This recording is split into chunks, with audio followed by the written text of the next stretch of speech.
So ఆ విషయంలో స్టేట్కి సంబంధించి బ్యాడ్ని తెచ్చుకోవడానికి ఎవరో సిద్ధంగా ఉండరు.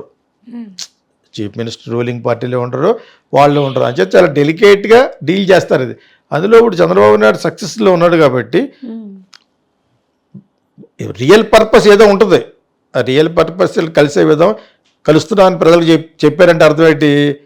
ప్రజలు కొంత చెప్పాలి కదా, ఇది మాట్లాడుకున్నామని. మాట్లాడుకోకుండా చేసే పనులు చేసుకుని మామూలు జరుగుతూ ఉంటాయి కొన్ని. అవి బయటికి పెట్టరారు. ఎందుకంటే అవి నిజంగా న్యాయపరంగా రావాలి. చంద్రబాబు నాయుడు గారు చెయ్యవలసిన పనులు చేయలేకపోయాడు. ఆ ఓట్ ఫర్ నోట్ కేసులు దొరికిపోయి ఆయన వాళ్ళ జూబ్లీహిల్స్లో ఇల్లు తప్ప మిగతాంతా అమరావతిలో ఉన్నట్టు పిక్చర్ ఇచ్చాడు ఆయన. అక్కడ వచ్చి జగన్ కిక్ తడుతున్నాడు. పెద్ద ప్రజార్టీ రాలేదు కదా, 23 కదా వచ్చినాయి వాళ్ళకి. ప్లస్ ఏమో నేను మళ్ళీ చీఫ్ మినిస్టర్ అయ్యే వరకు అసెంబ్లీకి రానని ఆయనకున్న స్టేటస్కి బట్టి ఆయన అలా మాట అనేసాడు. ఆ ఉన్న మిగతా గ్యాంగ్ ఉంటుంది కదా అప్పటికి, తొట్టు గ్యాంగ్, తెలుగుదేశం, వాళ్ళ మా హాట్టాకి వెళ్ళేవారు. కొంచెం మా హాట్ ఆకలేదు, నేను ఆల్రెడీ చెప్పాను. వాళ్ళకి ఎప్పుడైతే ఆకలిస్తో టైం చూసుకుని మెసేజ్ చేసుకుని వెళ్ళిపోయారు. కొంచెం జగన్ కొంచెం ఏడిపించి అనేవారు అనమాట. అనేసి ఆకలేస్తుంది కదా, అందరూ కలిసి పక్కన హోటల్కి పోయారు అనమాట. అర్థమైందా మీకు? అలాగే 5 సంవత్సరాలు గడిపేశారు. ఇంకా అలాగే వాళ్ళ బాస్ లేడు. ఇక్కడ స్టేటు హైదరాబాద్ను వాడుకుంటే సీన్ వేరేగా ఉండేది. సీన్ వాడుకోకుండా చేసి వెళ్ళిపోయాడు ఆయన, ఓడిపోయాడు చంద్రబాబు నాయుడు గారు. అప్పుడు జరగవలసిన కొన్ని ఉన్నాయి. అవి డెఫినెట్గా ప్రజలకు తెలుసుకొని తెలియకొని చేసుకోగలిగితే ఎవరో చంద్రబాబు నాయుడు గారు రేవంత్ రెడ్డిని పెట్టి it will be helpful for the state ఇద్దరికి. ఇప్పుడు రావాల్సింది న్యాయబద్ధంగా రావాల్సింది కూడా నేను అడ్డుకోవటం వీళ్ళెవరు కేటీఆర్ ఏదో అడ్డేసి కూడా జరిగిపోద్దా? ప్లస్ కేటీఆర్ వల్ల మళ్ళీ పవర్కి రారు, వస్తే హరీష్ రావు వస్తాడు. హరీష్ రావుని ముందు పెడితేనే రాగలరు. ఎందుకంటే వీళ్ళకి అంత బ్యాడ్ నేమ్ తెచ్చిస్తున్నారు. టెలిఫోన్ ట్యాపింగ్ అని, హీరోయిన్ అని, అది అని, ఇది అని, డ్రగ్స్ అని, రకుల్ ప్రీత్ అని, అది అనేది అతను ఫుల్ బ్యాడ్ అయిపోయాడు కేటీఆర్. అక్కడక్కడ మాట్లాడతారు, అది మీడియా కట్ చేస్తుంది. TV9 వాళ్ళు కూడా ఒక లెవెల్కి పెడుతున్నారు. మరొక వరకు TV9 జగన్కి వాళ్ళకి బాగా ఫర్గా ఉండేది. ఇప్పుడు సడన్గా రజనీకాంత్ కూడా జంప్ చేశాడు, జంప్ జిలాని. ఎందుకు జంప్ జిలాని? దాని దగ్గర ఉంటుంది, అతను కూడా సంపాదించుకున్నాడు. ఎప్పుడైనా నువ్వు సంపాదించుకున్న తర్వాత మిగతాయి అతను వీళ్ళు కాబట్టి సాక్షిస్తారు. ఇప్పుడు కాబట్టి రేపటికైనా అతను శాలరీ ఇస్తారు ఎవరా? అతను ఎక్కడ ఉంటే మా ఇదేంటి, అతనికి ఉన్న పేరు అతనికి ఆల్రెడీ గ్రామర్ ఉంది. ఇప్పుడు రవిప్రకాష్ ఉన్నాడు, రవిప్రకాష్ అతన్ని జగన్నాడులో ఒక లెవెల్కి వాడుకున్నారు ఒకప్పుడు. దాని తర్వాత TV9లో కూడా వీళ్ళు కొనేశారు, రామేశ్వరరావు గారు వాళ్ళు కొనేసిన తర్వాత వీళ్ళు కూడా కొంతకాలం ఆడుకుని కట్ చేస్తారు. అతను చాలా కాలం తెరమరుగు అయిపోయాడు. ఇన్వెస్ట్మెంట్లు పెట్టే వాళ్ళ కోసం చూసుకుని మళ్ళీ RTV అని పెట్టాడు. ఓకే, దాన్ని ఒక లెవెల్కి పెట్టి రావాలంటే దాన్ని మళ్ళీ అప్లోడ్ చేసుకోవాలంటే చాలా డబ్బులు కావాలి. ప్లస్ అక్కడ ఆపేస్తున్నారు ఢిల్లీలో ఎవరు వీళ్ళు రామేశ్వరరావు గారు వీళ్ళందరూ కలిసి. అదేంది మీకు డైరెక్ట్గా మాట్లాడుకోలేలా ఉంటుంది. అయినా వీళ్ళని అధిగమించేసి వెళ్ళిపోయేంత సీన్ రవిప్రకాష్ లేదు. కానీ మొన్న కరెక్ట్గా టైంలో దెబ్బ కొట్టాడు. Pre polling results exit polls కంటే ముందు మొత్తం చెప్పేశాడు జగన్ గురించి. కరెక్ట్ అయినాయి. నేను అతను ఇది పెట్టాను మెసేజ్, ఇది కరెక్ట్ అయితే నీ ఛానల్ పైకి వచ్చేస్తుంది, కరెక్ట్ కాకపోతే మళ్ళీ పాతాల్లో పోతామని చెప్పాను. నేను ఫేస్బుక్లో కూడా పెట్టాను. కరెక్ట్ అయ్యింది. ప్లస్ మంచి ఎక్స్పీరియన్స్డ్ పర్సన్ అతను, తెలుగు హిందీ బాగా మాట్లాడగలడు. అతను కొన్ని పర్సనల్గా కొన్ని షేర్లు TV9 నుంచి ఏదో జరిగింది, పూర్తిగా తెలియదు. కానీ అదేదో ఆ స్కామ్లో ఈ TV9 కొనుక్కున్న వాళ్ళు ఉంటారు. రాజుగారు, అది రామలింగరాజు తోడేళ్ళది TV9. ఇంకోసారి మళ్ళీ చెప్తున్నాను జనాలకి, శ్రీనిధి రాజు గారిది అది. ఐల్యాబ్స్ అని ఉంటుంది కదా, ఐల్యాబ్స్ ఆఫీస్ అయిందే. వాళ్ళు ఒక లెవెల్కి డెవలప్ చేసిన తర్వాత అమ్మేశారు.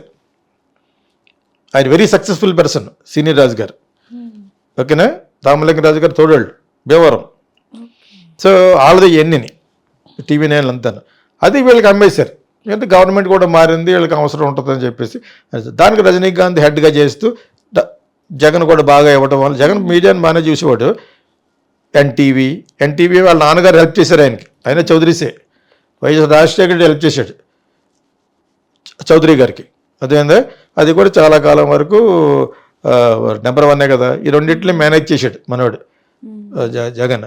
ఇతని మటుకు బాంబే వెళ్ళిపోయాడు. ఇతనికి థ్రెటనింగ్ వచ్చేసింది రవిప్రకాష్కి. తర్వాత కొంచెం సర్దు మండికి టైంకి మొన్న కరెక్ట్ టైంలో వచ్చి ఆ ఛానల్ పెట్టాడు. ఇంకా యూట్యూబ్ వరకే పరిమితం, ఇంకా ఛానల్ పెట్టలేదు. పెట్టాలని ట్రై చేస్తున్న ప్రాసెస్లో ఇప్పుడు ఏం జరుగుతుందో తెలియదు, కానీ ఇట్ విల్ బీ క్లిక్ అవుద్ది. కానీ వీళ్ళు ఎంతవరకు క్లిక్ అవ్వని ఇస్తారో చూడాలి. వీళ్ళ మామూలు వాళ్ళు కాదు, వీళ్ళు చాలా పెద్ద సంస్థ కదా రామేశ్వరరావు గారిది, వెరీ బిగ్ పీపుల్ టుడే. దాని చేత ప్లస్ ఏమో చిరంజీవి స్వామి గారు ఆయన అన్ని రంగాల్లో ఉంటాడు. అదేవిధంగా నరేన్ చౌదరి కూడా వెరీ బిగ్ మ్యాన్. ఆయన కూడా భక్తి ఛానల్ తోటి కొడతాడు జనాల్ని. తిరుపతి నుంచి వచ్చిన లడ్డులతో కొట్టేవారు మాకు ఆ రోజుల్లోనూ. వాళ్ళు లడ్డు ఇచ్చేయడం సినిమాలో యాక్ట్ చేస్తాను అంటాం అనేవారు అనమాట మెడ్రాస్లో. అలాగే ఈయనకి భక్తి ఛానల్ ఉంది. ఎవరి దేనికి పడిపోవో దానికి పడిపోతాడు. కొన్ని కోట్లు ఖర్చు పెడతాడు ఆయన ఎవ్రీ ఇయర్, తెలుసు కదా మీకు. ఎన్టీవీ బ్యూటిఫుల్ ఖర్చు పెట్టి చేస్తారు. అంచేత that's okay, that's already successful established NTV. ఇప్పుడు టీవీ నైన్ మరి వీళ్ళ స్వస్థలం కదా ఇది. ఎంతైనా ఆ చౌదరి గారు ఆంధ్ర పీపుల్. అండ్ మొన్నటి వరకు సీఎం క్యాస్ట్ వీళ్ళు బెల్లందొరలు. సో కాకపోయినా వీళ్ళు ఎస్టాబ్లిష్ అయిపోయారు. వీళ్ళకి కూడా భక్తి ఇది ఉందన్నమాట చేతిలో. అదే చిన్నజీర స్వామి గారు. ఆయన లేకుండా కట్టరు వీళ్ళు. ఏ ప్రాజెక్ట్ కట్టినా కూడా గుడి కడతాడు ఆయన వచ్చి.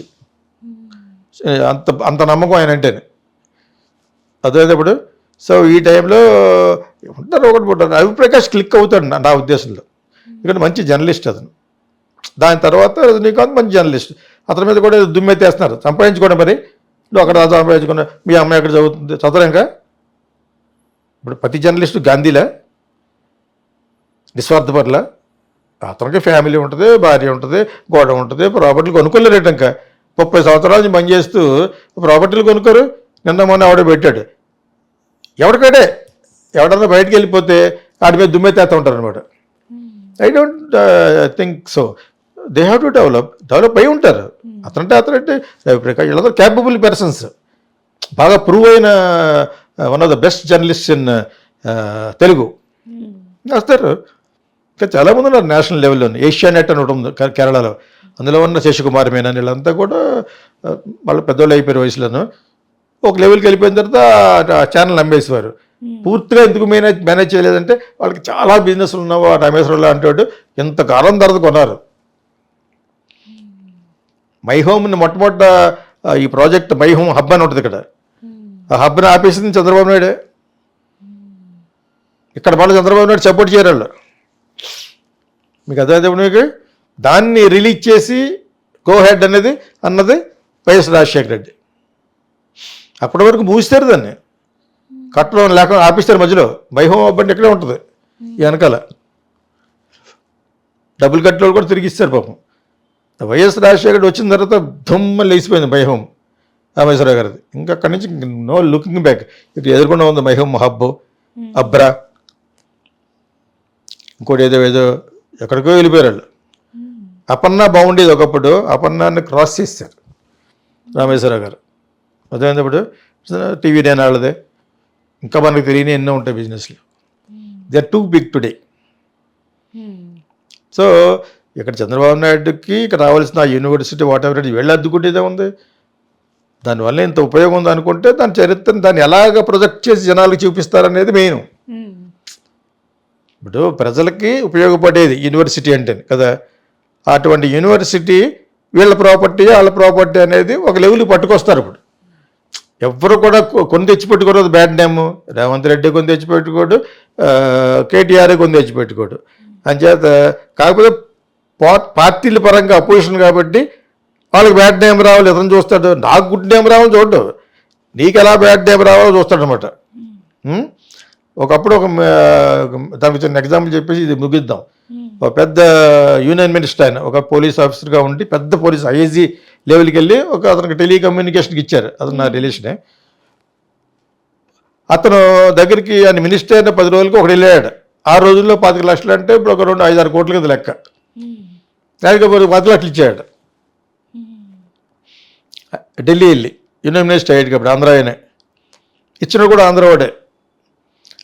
అదే ఎందుకు వచ్చావు నాకు అడిగి తెలియదు ఎందుకు ఇచ్చాడు అంటే ఒక టెండర్ ఒకటి వచ్చిందంటే టెలికమ్యూనికేషన్లో ఎన్ని కోట్లది దానికి మేము వేసాం కానీ మాకు అపోజిషన్లో ఉన్నవాడు కూడా ఒకటి వేసాడు, బిజినెస్లో అపోజిషన్లో ఉన్నవాడు ఒకటి వేసాడు, మాకు రావాలని కాదు మీకు ఇస్తా వాడికి రాకూడదని ఇచ్చామన్నాడు. అర్థమైనప్పుడు నీకు దట్ ఈస్ ద పాలిటిక్స్. కొన్నిసార్లు అన్నిసార్లు కూడా అపోజిషన్ ఏం చేస్తాడు, పవర్లో ఉన్న చీఫ్ మినిస్టర్కి మంచి పేరు రాకూడదు, వాడికి ఏదో విధంగా బ్యాడ్ నేమ్ వచ్చేసి ఎక్కడ తగులుతాడా ఏ విషయంలో తగులుతాడా అని చూస్తూ ఉంటారు.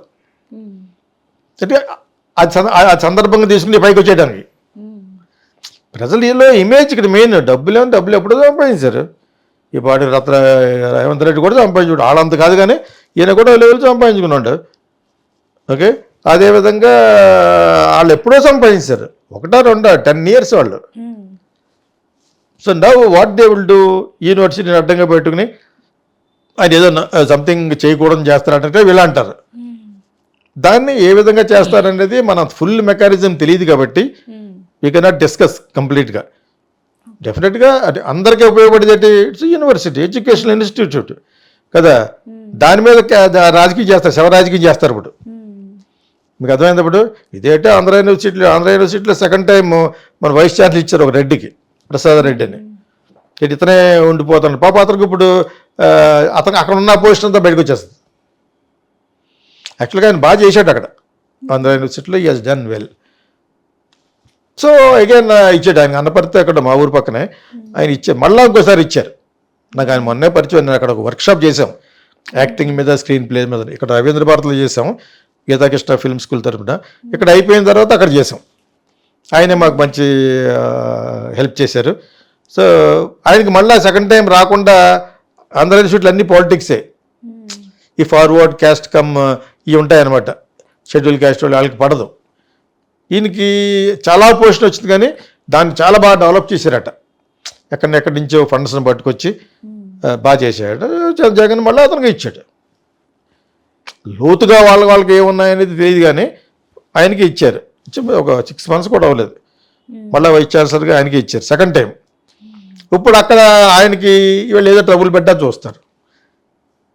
ఇక అక్కడ ఉన్న ఆయనకి అపోజిషన్లో అందరూ ఇప్పుడు తెలుగుదేశంలో జంప్ చేస్తారు కదా, మీకు అర్థమైంది. ఇప్పుడు అక్కడ ఎలా చేస్తారు, అక్కడ కూడా ఇష్టం చేస్తూ ఊరుకోరు. యాక్చువల్గా students also involved in politics అక్కడ ఆంధ్ర యూనివర్సిటీలో. అది దౌర్భాగ్యం, అది ఇట్స్ వెరీ సాడ్. ఉంటుంది సాదా గారు, ఉస్మానియా అంతే, సెంట్రల్ యూనివర్సిటీ కొంచెం తక్కువ, కానీ మిగతా యూనివర్సిటీలు అందరూ కూడా students are involve. JNU the top university in India, అక్కడ అంతే. కన్నయ్య అన్న కూడా అక్కడి నుంచి అక్కడే కదా, మీరు అక్కడి నుంచి వచ్చినట్టే కదా అగేన్స్ట్ బీజేపీ. యూనివర్సిటీలు దించుతారు because student power is more powerful కాబట్టి, యంగ్ బ్లడ్ కాబట్టి వాళ్ళ ఆశయాలకి వెనక్కి వెళ్ళరు. కమ్యూనిస్టిక్ ఐడియాస్ అని, SFI student federation of India వీళ్ళంతా ఉంటారు కాబట్టి యూనివర్సిటీలు వాడుకుంటారు పొలిటీషియన్స్. వాళ్ళు ప్రేరేపిస్తారు అన్నమాట డబ్బులు ఇచ్చి. యంగ్ కదా వాళ్ళు, దే విల్ డూ ఎనీథింగ్ అంటే మంచిగానే చేస్తారు, but that bite boomerang some time అనమాట.